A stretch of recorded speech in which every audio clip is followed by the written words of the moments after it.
嗨，大家好，我是和睦家全科郭医生。昨天呢，我是在和睦家的 CBD 诊所给大家录了一段关于咳嗽的这个视频。今天呢，在广渠门诊所，我想给大家补充一下，还是关于咳嗽的这个问题。昨天讲的是干咳，那么干咳呢，我建议大家使用的是止咳药物。那么如果你的咳嗽有痰怎么办呢？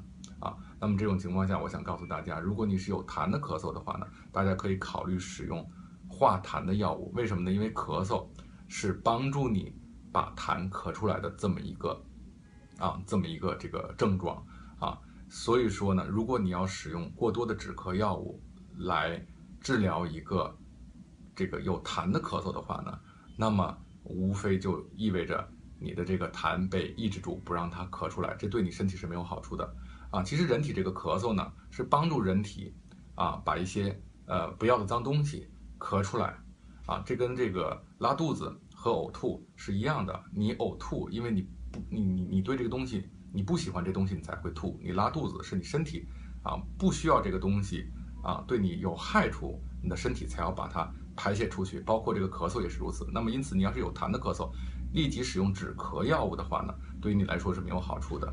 那么你又会说 ，OK， 那郭医生，我晚上咳都睡不着觉怎么办呢？那么是这个样子，任何事情都要一分为二的来看。你可以白天化痰，晚上使用止咳药物但是化痰是一定要做的最好是在白天。